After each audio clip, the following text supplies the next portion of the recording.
Hello, everyone, and welcome back to Daily English with Mr.EnOn. I'm Sarah, and I'm here with the fantastic David. Hi, David. How's it going? Hi, Sarah. I'm super excited for today's topic. We're diving into something every English learner needs: daily use English sentences. Exactly. We're going to explore how mastering these everyday phrases can really boost your fluency and confidence. Whether you're just starting out or aiming for that next level, this episode is packed with tips and examples.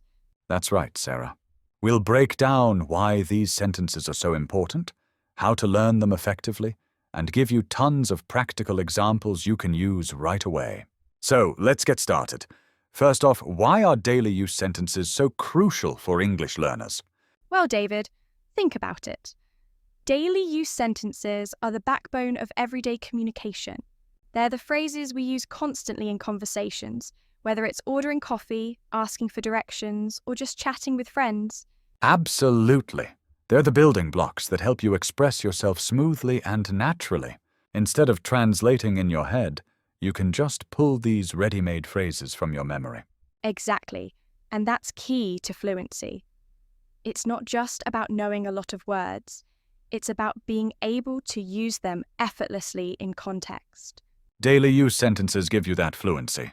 So, where do learners typically struggle with these sentences, and what are some common mistakes? Great question, David. One common mistake is literal translation from a native language. What works in one language doesn't always translate directly into English, which can lead to awkward or unnatural sentences. Definitely. Grammar can also be tricky. Even if learners know the individual words, putting them together correctly can be challenging. Things like word order, verb tenses, and prepositions often trip people up. Another thing I've noticed is that learners sometimes avoid using common phrases because they seem too simple. They think they need more complex language to sound impressive, but that's not the case. Native speakers use simple phrases all the time. Such a good point, Sarah. Simplicity is key in everyday communication. Using common phrases correctly will make you sound more natural and confident, not less. Exactly. Now, let's dive into some practical tips for learning and mastering daily use sentences. What's your top tip, David? My number one tip is listen, listen, listen. Immerse yourself in English as much as possible. Watch movies and TV shows, listen to podcasts, and pay attention to how native speakers use these sentences in real conversations. Immersion is definitely a game changer. And to add to that, I'd say repetition is crucial. Don't just hear a sentence once, repeat it out loud multiple times. Practice saying it with different intonations and in different contexts. Absolutely. And don't be afraid to mimic native speakers. Pay attention to pronunciation, rhythm, and intonation. This will help you sound more natural and fluent. Another great tip is to keep a language journal. Write down new sentences you learn, along with meanings and example uses. Review your journal regularly to reinforce learning. I love that. To make it even more effective, create flashcards English sentence on one side, a translation or picture on the other. Use spaced repetition. Review after 1 day, 3 days, 1 week, and so on. That's how you move sentences into long-term memory. Fantastic technique. And finally, use these sentences in real conversations. The more you practice speaking, the more comfortable and confident you'll become. Couldn't agree more. Now, let's get into some specific categories of daily use sentences and give our listeners examples they can start using today. How about we begin with greetings and introductions? Perfect. Greetings are the foundation of any conversation. Instead of just hello, you can use hi there, good morning, afternoon, evening, or a casual hey with friends. When meeting someone for the first time, say nice to meet you or pleased to meet you. And to ask how someone is doing, you can say, how are you? How's it going? Or in a more informal setting, what's up? To respond, I'm good, thanks. I'm doing well. Not bad. And it's polite to ask back, how about you? Great examples, David. Now, let's move on to asking for information, something we do all the time. Absolutely. If you need directions, excuse me, could you tell me how to get to, or where is the nearest? In a store, how much does this cost? Do you have this in another size or color? If you didn't understand, I'm sorry, I didn't catch that. Could you please repeat that? For clarification, what do you mean by, could you explain that? Another important category, making requests and offers. Politeness is key. Requests. Could you please pass the salt? Can you help me with this? Offers. Would you like a cup of coffee? Can I get you anything else? Offering to do something. I can help you with that. Let me know if you need anything. Now let's talk about expressing opinions and disagreeing. Opinions, I think that, in my opinion, I believe that. Agreeing, I agree. That's so true. Exactly. Disagreeing politely. I see your point, but I'm not sure I agree. I have a different opinion. Softening phrases, to be honest, personally. Great tips. Next up, expressing gratitude and apologizing. Gratitude. Thank you. Thanks a lot.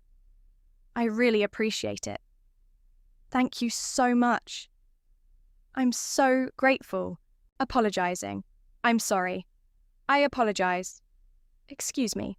If you made a mistake, it was my fault. I didn't mean to. Let's cover small talk. How we start conversations and build rapport. Topics: the weather. The weather is lovely today, isn't it? Hobbies. Do you have any hobbies? Current events. Did you see the game last night? Ask open-ended questions. What do you do for a living? Where are you from? Show interest. That's interesting. Tell me more about that. Practice active listening. Now for ordering food and drinks. Ordering, I'd like to have... Can I get... E.g., I'd like to have a coffee. Can I get a cheeseburger? Preferences, I'd like my steak, rare, medium, well done. Can I have that without onions? Drinks, I'll have a glass of water. Can I get a beer? Dietary needs, I'm allergic to... Do you have any vegetarian options? On to asking for help. Excuse me, could you help me? I need some assistance. Specifics. I'm having trouble with... Can you show me how to... If you're lost, I'm lost. Can you help me find... Always add please and thank you. Next, making suggestions and recommendations. Suggestions. Why don't we... How about... Let's... E.g., let's study together. Recommendations. I recommend... You should definitely... E.g., you should definitely try the pizza there. Checking into a hotel. I have a reservation under the name. I'd like to check in. Questions. What time is checkout? Is breakfast included? Requests. I'd like a room with a view. Do you have any rooms on a higher floor? Confirm. Can I have my room key, please? Finally, dealing with emergencies. Most important, help. Calls. Call the police. Call an ambulance. Reporting. There's been an accident. Stay calm and speak clearly. We've covered a lot today. Final thoughts, Sarah. Start small and be consistent. Choose a few sentences from each category and focus on mastering them first. The more you use them, the more natural they'll become. And don't be afraid to make mistakes. They're part of the process. Exactly. Remember, fluency is a journey, not a destination. Enjoy the process and celebrate your progress along the way. Well said. And that brings us to the end of today's episode. Thank you all for tuning in. Thank you, everyone. If you found this episode helpful, please subscribe to Daily English with Mr.EnOn channel and share it with friends who are also learning English. And don't forget to leave a comment below with your favorite daily use sentence. We love hearing from you. Keep practicing, and we'll see you in the next episode. Happy learning. Bye for now.